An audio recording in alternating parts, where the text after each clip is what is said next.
Welcoming in the nest former All-Pro defensive end for the Falcons, Chuck Smith, and obviously a new defensive scheme here in Atlanta, Dean Pease coming in. What are some of your impressions that you've seen just in these two preseason games so far from the defense?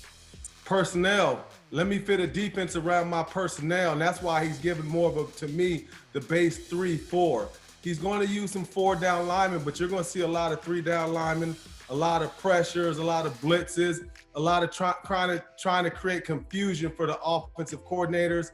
I like where the Falcons are going with this defense because, I mean, the Falcons don't have the talent that a lot of the top teams have. So you got to try to figure out how to out-scheme people. That's what the Falcons defensive staff, that's their job to figure out this year, how to out-scheme other teams. Chuck, I'm glad you said that. That's very, very important. Now, when you look at this year's Falcons team, who do you think will have a great season from a pass rushing standpoint? Oh, I think right off the bat, it's your man Grady Jarrett. Hey, Harry, that was a layup, dog. I appreciate that. I don't need no money for that one. Nah, but on a serious tip, Grady Jarrett. You know, Grady, he comes and puts in work with me in the lab. Grady trains with me, so I know what Grady's DNA is about. I know what moves That's Grady right. got. I know what he's working on. Harry, he put it in like the old school when you used to go to your high school field when you came back from the league, and you Yes, just put sir. it in. You don't need nobody on the field. The grass a little bit high. That's Harry, right. The grass a little high. You sweating and ain't got but a little bit of Gatorade left, but you're gonna go in and get them extra 10 hills. That's That's that old school. That's that old school training, Chuck. We got to get these young cats understanding what that old school grind was like. They need listen. If they want to listen, you want to be a baller. I mean, it is what it is. The great ones, the DNA is the same. I work with Aaron Donald. And honestly, he got the same DNA as Grady. Same work ethic. Cats always thinking football, and so Grady's the one. That's my answer. I think the pass rusher that Falcons fans are hoping to see kind of that next step for, someone they hoped to be this last year was Dante Fowler. I mean, how do you see him maybe be that guy this year, that double-digit sack guy that they were hoping they signed last year? There's a unique pressure that goes with the position called pass rusher, sack man. Dante Fowler's caught up in the middle of that, and let me explain. When you get the term sack man, pass rusher, the number one type pass rusher on your team, there's only one position more scrutinized than the pass rusher, and that's the quarterback. So when you're not successful, all eyes are on you. That's why so much is on Dante. He was drafted to be a star pass rusher in Jacksonville. It didn't work out. Went to the Rams, had some success, and now he's here with the Falcons. This is what I want, everybody's watching the show, watch Dante Fowler when he's on the field. When he gets to the offensive lineman on the pass, if he don't use his hands or he ain't moving, he ain't winning. All right, when he uses moves, he's gonna win. So Harry, it's simple. I'm giving Kelly, I'm giving the viewers something to watch. Nobody gonna give you that. I'm giving you something to watch, and you get a check mark. If he does a move, give him a check with 1 on it, and if he doesn't do a move, put a 0 next to it. You can grade him on your own.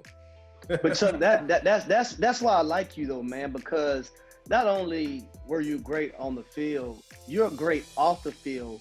And you pay it forward by teaching these guys the proper way to rush the passer. I love that about you, man. Harry, I appreciate it, man. You know, man, being from Georgia, man, you know, pretty much growing up around the ATL, man, I had a lot of mentors, Harry, in this community that even when I was with the Falcons, I met people that showed me the way, gave me guidance, helped me. And, you know, God gave me a gift. And this one skill that I have, that's something that's important to it. Just it's not a big group of people around the world, a pass rush, this whole culture. You know, so it's just blessed here. I love going around all the schools to Doug, you know what I'm saying, going to Westlake, Southwest DeKalb, you know, I still, you know, roll north. I go all around the region, man, all the way to South Georgia. I'm from Georgia, Harry, just like when I remember you and your brother. I remember y'all was young bucks putting work in the A, man. I was in the league. Tell him, Chuck. Tell him, man.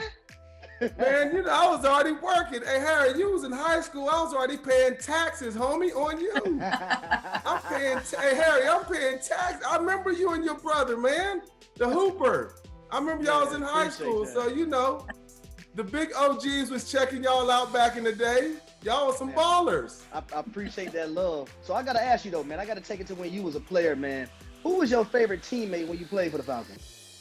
Jesse Tuggle. It's not even close. He's probably one of my best friends to this day, Harry. What are some of your Solid. favorite memories when you think back to your playing career?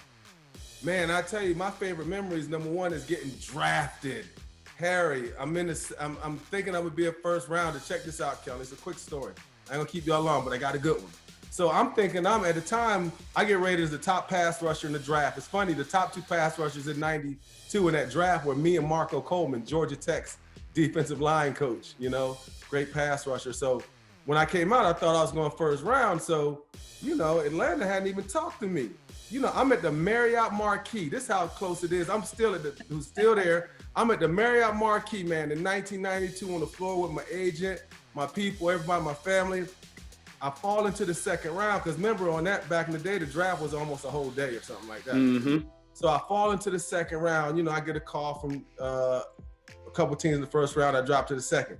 So all of a sudden I get this call. It's like, bling, bling. And it's like, hey, Chucky, you ready to get some damn sacks? This is Jerry Glanville. We're going to draft you here with the Falcons. You better get to the damn quarterback, son. And then he said, bye. So that's the best memory, man. I got to play in basically my hometown. I'm from Athens. Come on, man. I brought a tribe, Harry, like you did. I can relate. My people who never got to come to games got to ride with me. They got to go to the Super Bowl. They got to hang out with celebrities. I've been on TV every year since 1992. Every year I got to check. I've been rolling. Hey, Harry, so all I'm saying is the gift of what you asked, the best way to answer that question was I went to the Falcons. And Harry, I'm famous in one city in America. I'm famous in one city, Harry. And I don't care to be famous. And that's all about. What a great city to be in Atlanta, Georgia, and be from Athens, GA. The Atlanta Falcons is the best thing that ever happened to me, man, in my career and really my life, because this brought me my wife, 3 kids, 21 years married. So, man, the Falcons has a big role in my heart, what the Falcons did by drafting me at that Marriott Marquis. It set me on fire, and I ain't done yet. I'm only 50. I'm only nifty at 50. I'm still coming, Harry. So I gotta ask you this then, right? So we both had an opportunity to play in the city that we grew up in, state we grew up in, right? What's your favorite memory from the city of Atlanta? My favorite memory? It don't have to be football related. It can be any memory that you have from the city. Hey, you ain't got to say no more. 1993, Freak Nick, it's your birthday. Hey. Man, I am one of the original Freak Nick cats. When I was in high school in '88, we used to come to Atlanta to the Greek picnic. My favorite memory in Atlanta is the original Freak Nick when it was all love. When it was mainly Atlanta and the HBCU schools here. You know what I'm saying? Then everybody started coming. But the point is, my favorite memory was being a rookie in the NFL, Harry. The Falcons had just cut me a check for $800,000. And Freak Nick was on Peachtree. Harry, I was 20. Hey, Kelly, I'm 23. I got $800,000. Taylor Smith had just cut the check, and it's Freak Nick, y'all. I'm sitting. Look, hey, Harry, I'm sitting at the Stony River in Duluth, driving down. Think about this. It was packed from Stony River to the city. The traffic. Chuck, if anybody can relate, I can relate. Chuck, I used to, because Chuck, I ain't grow up with money. So we used to fundraise at events like this, right? We used to fundraise at events like this. So, Chuck, I'm a young cat, and I'm at Freak Nick fundraising. Harry's out here selling candy bars. Yeah, Harry. That was real Atlanta right there. That's real Atlanta. I'm talking about old school Atlanta, Harry, with Booty Shake, with King Edward J, with MC Shy D. I'm old school Georgia. So somebody out there watching say, dang, that man used to go to Candler Flea Market. Yes, I had a gold tooth when I was in 11th grade in Athens, Georgia, Clark Central. But I grew out of that, y'all. I grew out of that. Fast forward to these days when you've got the NFL pass rush program that you're in charge of. Tell us a little bit about that, and have you worked with anyone that Falcons fans might be familiar with? Yeah, I work with a lot of Falcons, and I'm a master pass rush specialist. I teach defensive linemen the techniques, the hand placement, the movement, the philosophy, the vital keys to help them become a pass rusher and take the quarterback to the ground for somebody out there looking.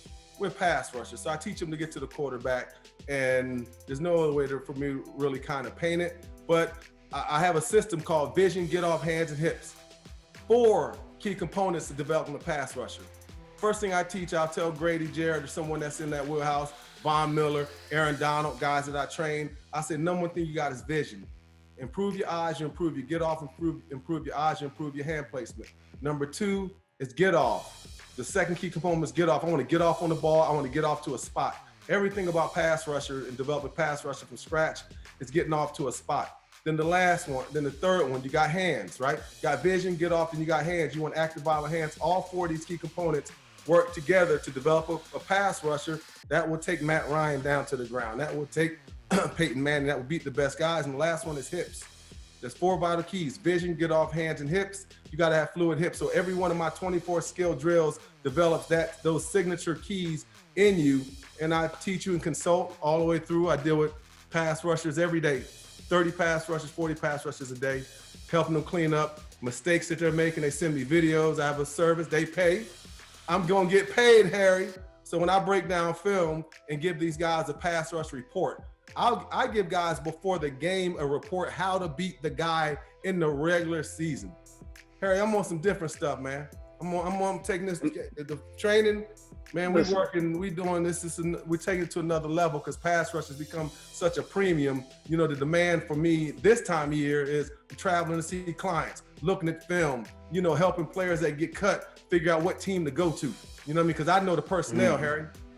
So if you're a free agent, Harry, and you get cut and you're a D lineman, you might want to come to me because I know every D lineman on every team, what they do, what their personality is, and what their value is, because I'm in that business. So I have about 8, 9 guys that have become free agents or that are free agents, some that are in, and I just, you know, hand walk them to the GMs and coaches, man. That's dope, man. I respect that 100%, Chuck.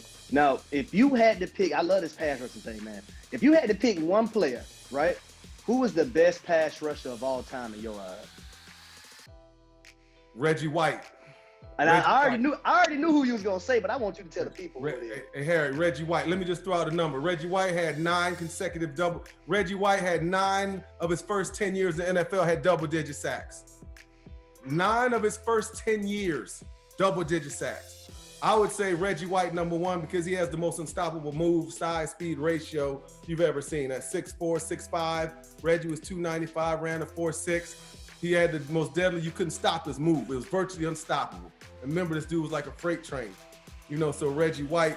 And I'll tell you this, right, number 2, you know, to me, the second best rusher that I have seen, this is some people, a lot of my guys are like, hey, Chuck, I said right now, man, from what I have seen, a guy who can dominate this era, I said Aaron Donald's in the top 3. To me, is Reggie. Right now, man, I don't need another 10 years of Aaron Donald. What, 7-time first-team All-Pro, 7-team All-Pro Bowls, 2-time defensive player or 3-time defensive player of the year. Aaron Donald's Aaron Donald and Reggie White to me now is Aaron Donald. Aaron Donald's the fastest Hall of Famer, the fastest NFL player to ever make the Hall of Fame, in my opinion. He made the Hall of Fame even before last year. He done. I agree with that. Harry, and this is by me measuring it by the new standards of the NFL, where Hall of Fame, you go 7 years, you get you a good 6, 7 and kill it, you in. So it's different now, where guys are going a lot earlier. So I think Aaron Donald, he is right now, we're watching the living Hall of Famer. So he's the best now. And I think when it's all said and done, in 4 years, Aaron Donald will be the best defensive player of all time. And Chuck, I have Aaron Donald's jersey in my basement. One of the years he won Defensive Player of the Year. So that's a good selection. I like that. Ooh, there you go. Collector's item right there. All right. Well, thank you so much for the insight, the football talk, the old school Atlanta talk. We appreciate your time, Chuck. Thanks for joining us in the nest.